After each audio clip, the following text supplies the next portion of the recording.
어느덧 1년 52주 가운데 4분지 3이 지나 연말을 바라보고 있습니다. 우리는 이제 이 시점에 추수의 내용들을 품어야만이 한 해가 아름답게 마무리되어질 줄 압니다. 지나온 시간 되돌아볼 때 마음속에 감사가 솟구치고 있습니까?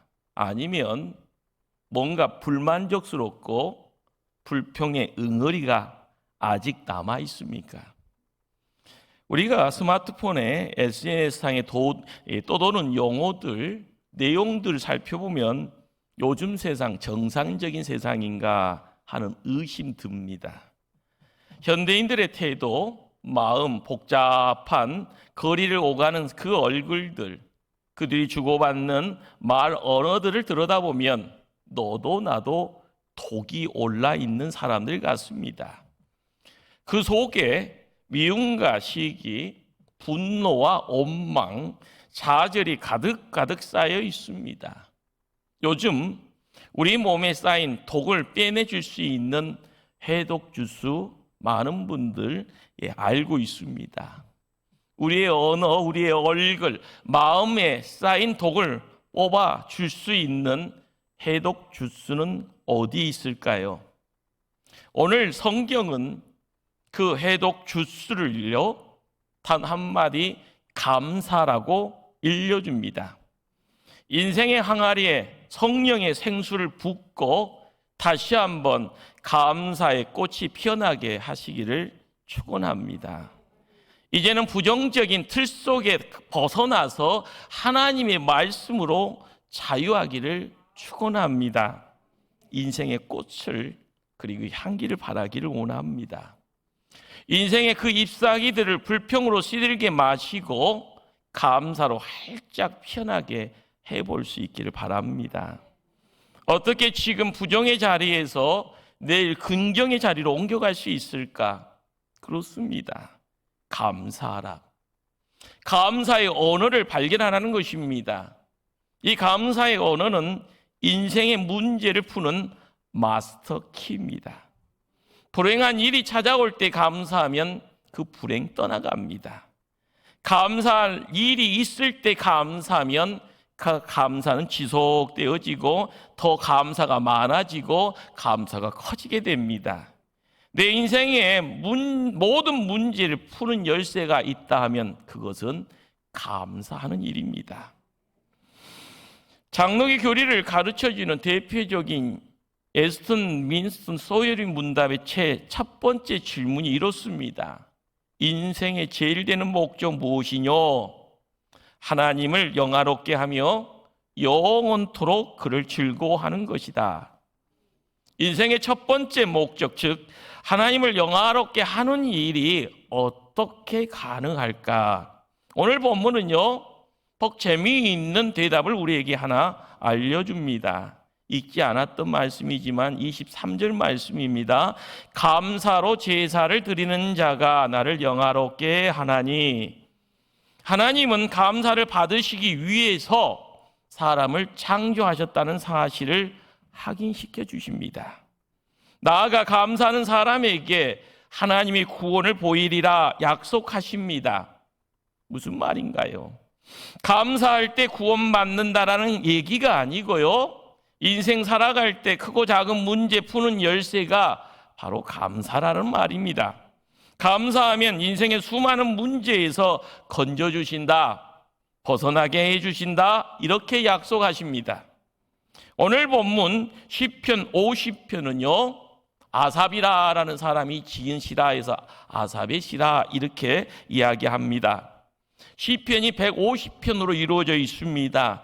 절반 이상 되어지는 73편의 저자가 다윗이라고 이야기합니다. 그 다음으로 많은 시를 쓴 사람이 바로 아삽입니다. 아삽은 바로 12편의 시가 시편에 올라 있습니다. 아삽은 어떤 인물인가? 성전에서 찬양대를 지휘했던 사람입니다. 또한 시대를 통찰하고 예언하는 예언자였습니다. 아삽은 찬양의 은사뿐 아니라 이 시대를 분별할 줄 아는 예언의 은사도 가지고 있었던 모양입니다. 그 당시 이스라엘 백성들의 신앙생활은 알맹이 없는 껍데기만의 신앙, 진실이 없는 가식적, 형식적 신앙이었습니다. 아삽은 백성들의 이러한 신앙을 마음 아파하며 오늘 본문을 노래하고 있습니다. 이스라엘 백성들은 어떤 민족입니까? 선민이라는 이름을 스스로가 내놓습니다. 가장 큰 이유는요, 제사를 통해서 하나님과 언약을 맺은 백성이다, 그런 뜻입니다. 여기서 언약이라 하면요, 소를 잡아서 둘로 쪼개놓고 그 사이를 지나가는 의식을 말합니다. 이는 한 번 맺은 언약, 절대로 어기지 않겠다라는 맹세의 의식입니다. 계약을 파기하는 자는요, 쪼개지는 짐승처럼 쪼개져 죽는다라는 심각한 약속을 품고 있습니다. 이러한 제사 의식을 통해서 너희는 나의 백성이 되고 나는 친히 너희의 하나님이 될 것이다 라고 하나님 말씀하십니다. 그런데 시도 때도 없이 이스라엘 백성들 하나님 배신합니다. 때로는 노골적으로, 때로는 교묘한 방법으로 하나님을 우롱합니다. 어리석은 사람들, 하나님을요 어떤 존재로 규정하는가? 하나님 달래하는 존재라, 그렇게 생각합니다. 우리가 신에게 무관심하면 신은 삐진다는 겁니다. 토라지고요, 노여한다. 그러다 보면 손해본다. 손해보지 않으려면 신에게 제사를 잘 지내야 한다, 이런 생각합니다. 믿음이 있든 없든 간에요, 이런 생각이 가능한 이유가 뭘까요? 사람이기 때문에 그렇습니다. 심지어 이스라엘 백성들조차 하나님의 말씀을 무시합니다. 하나님을 공경하지 않으면서도 단 한 가지 제사만 잘 드리면 하나님 눈 감아주리라, 이렇게 생각했습니다. 오늘 본문에서 이스라엘 백성들은 하나님께 제사를 성대하게 차 들렸습니다. 8절 말씀입니다. 나는 내 재물 때문에 너를 책망하지는 아니하리니 내 번제가 항상 내 앞에 있음이로다. 무슨 말인가요?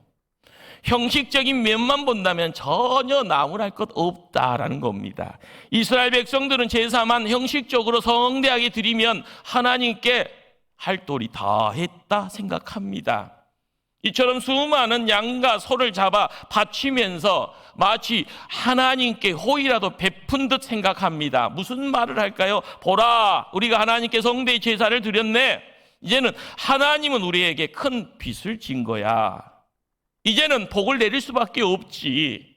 하나님은 이제 우리를 지켜야 되고 복을 내려야 될 의무를 지니게 된 거야, 이런 생각합니다. 보십시오. 이스라엘 백성의 제사는요, 하나님의 은혜에 감사해서 드리는 제사가 아닙니다.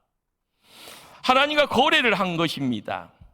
하나님을 마치 우상이나 귀신처럼 생각한 겁니다.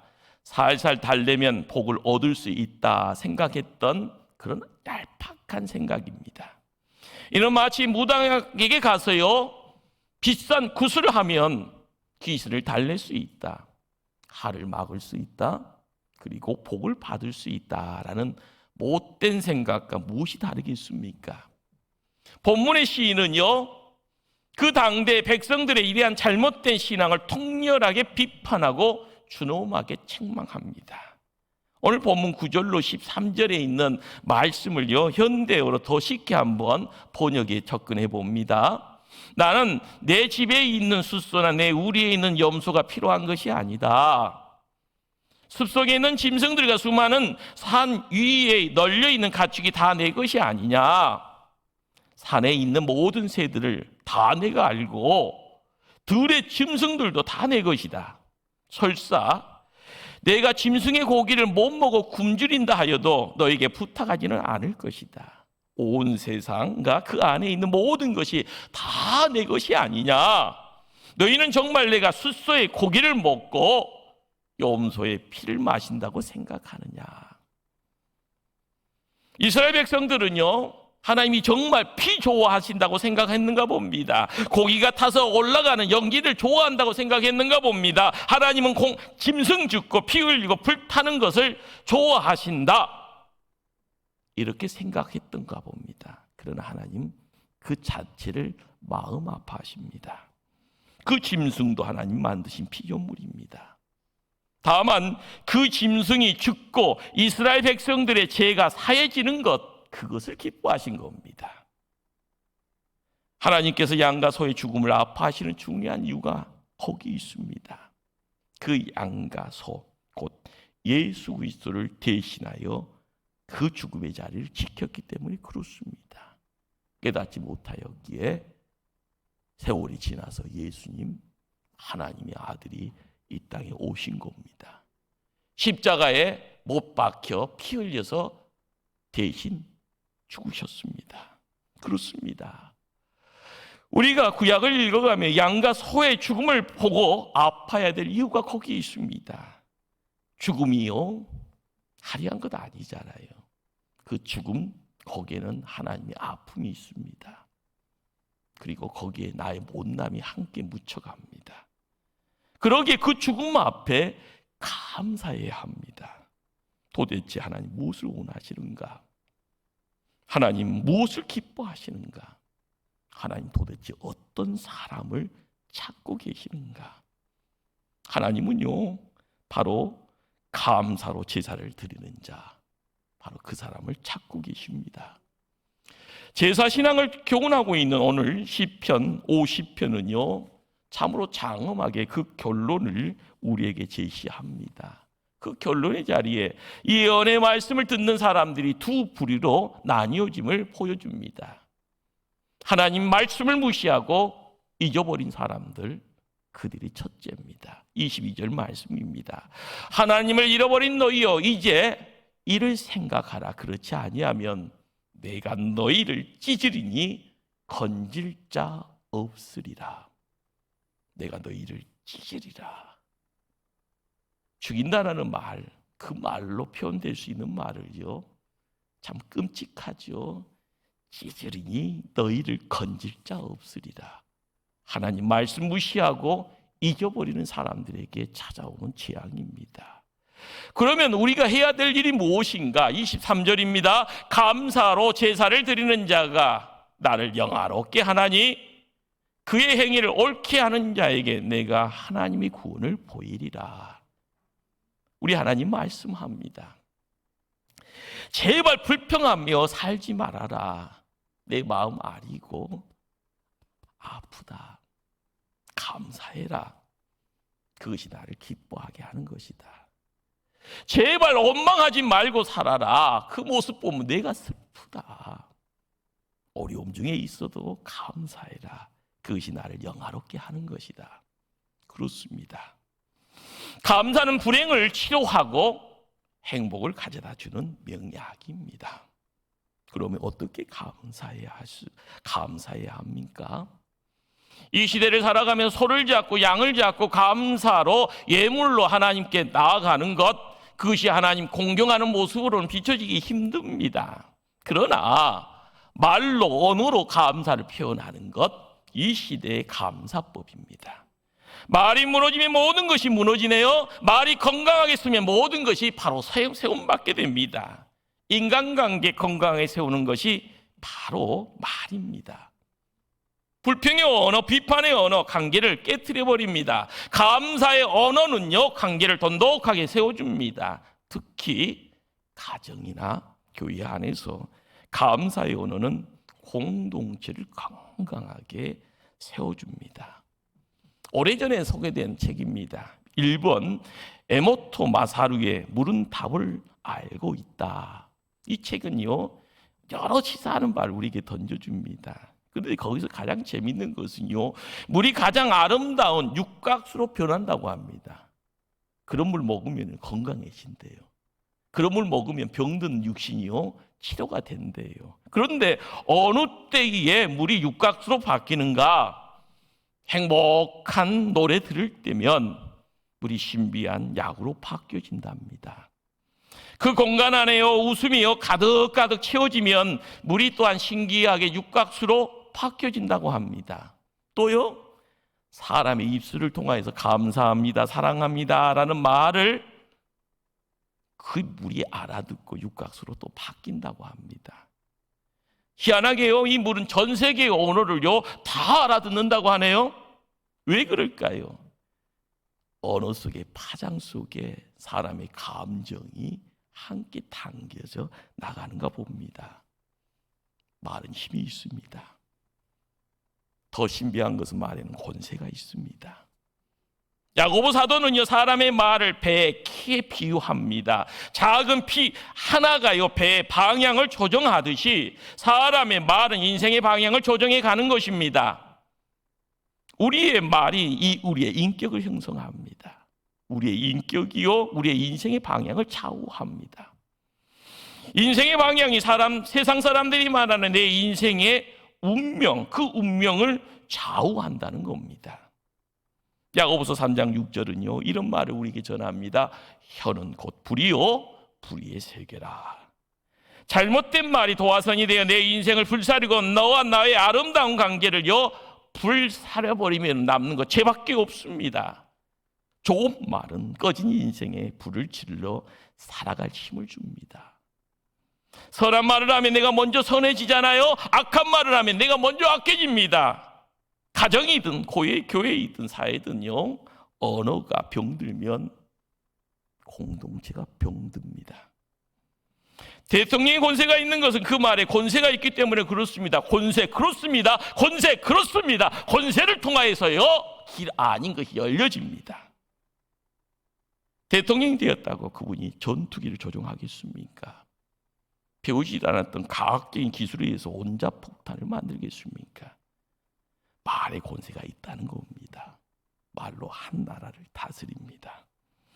하나님의 자녀는요 그 말에 권세가 있습니다. 명심하시길 바랍니다. 성도의 기도는 하늘의 문을 엽니다. 온 우주의 주인입니다. 그리고 통치자 되시는 하나님의 마음을 움직입니다. 사단의 권세를 깨뜨리는 능력이 성도의 언어 안에 있습니다. 때문에 하나님의 자녀들은 항상 긍정적인 말을 해야 됩니다. 부정이 아닌 긍정입니다.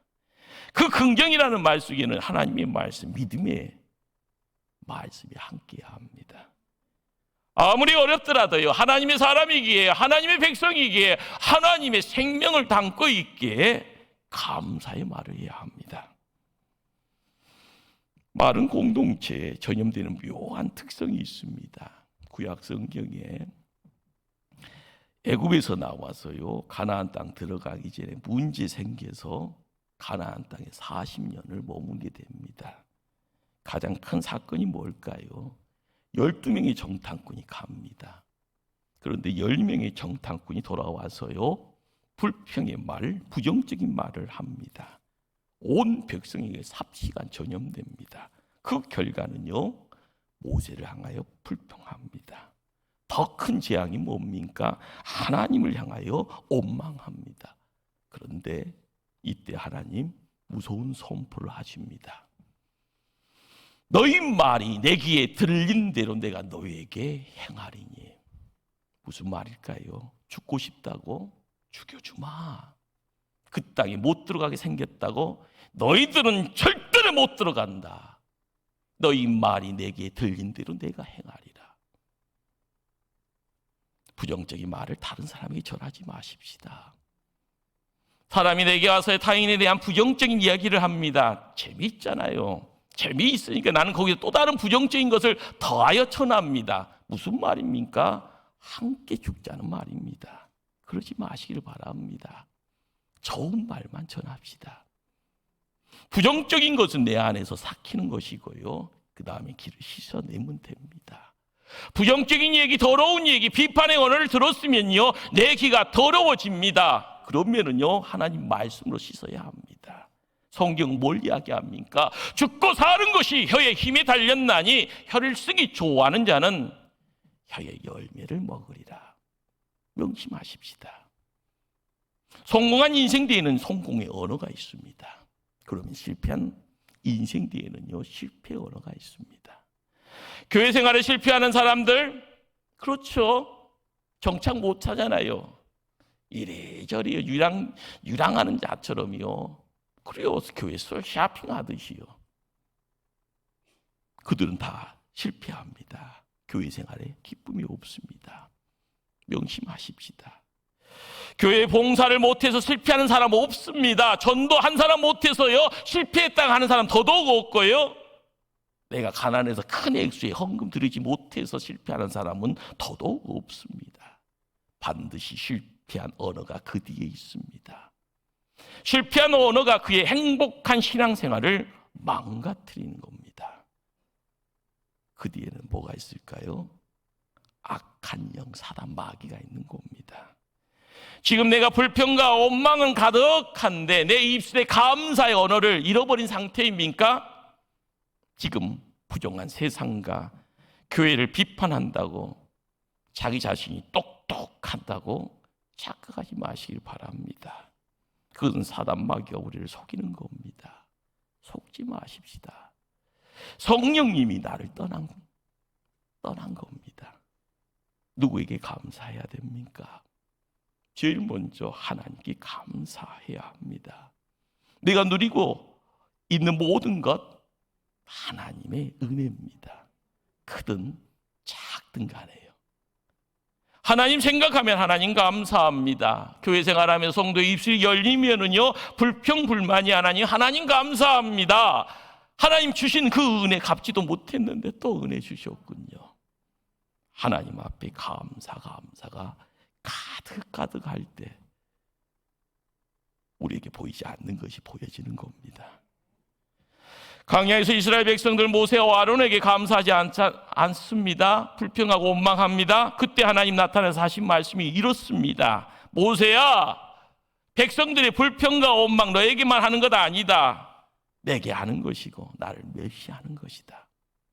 그 다음에 나타나는 내용이 뭡니까? 무서운 하늘의 징계가 백성들에게 내립니다. 주어진 한계에 감사합시다. 가정의 자녀들로 인하여도 감사할 줄 알아야 합니다. 잘나서 감사가 아니고요. 돈 많이 벌어와서 감사가 아니고요. 지금 그 자체를 감사해야 합니다. 환경에 불평하고요. 자식으로 인해서 불평하는 것 옳지 않습니다. 시작 잘못하는 겁니다. 그러나 그 모든 것이 뭐라고요? 하나님께 불평하는 것이다. 감사할 일이 모자라 보여도요. 믿음으로 보면 모든 것이 감사할 일입니다. 방법은요. 세상의 문을 닫으십시오. 그러면 하늘의 문이 열립니다. 박필 목사님이 쓴 책 감사의 비밀이라는 책의 마지막 결론에 나오는 말입니다. 그 감사는 꽃씨와 같다. 감사할 때마다 꽃씨를 뿌리는 것이다. 감사하는 사람 곁에는 꽃밭이 생겨나고 향기가 가득해진다. 더 많은 감사의 열매가 맺혀진다. 반면 불평은 쓰레기다. 불평하는 언어가 쌓여지면 더러운 쓰레기가 내 곁에 쌓이는 것이다. 문득 썩은 냄새가 나고 구더기 파리떼가 들끓게 된다. 사람은 무엇으로 심든지 그대로 거둡니다. 성경의 진리입니다. 부정적인 인생의 문을 닫을 때 축복의 문을 열 수 있는 열쇠가 있는데 그것이 바로 감사입니다. 오늘 우리는 인생의 마스터키 하나를 모두 받았습니다. 바로 감사의 열매입니다. 이제는 그 열매를 손에 들고요. 무수한 인생의 문제 여시기를 바랍니다. 닫힌 이웃의 마음 문의 문도요 여시고요.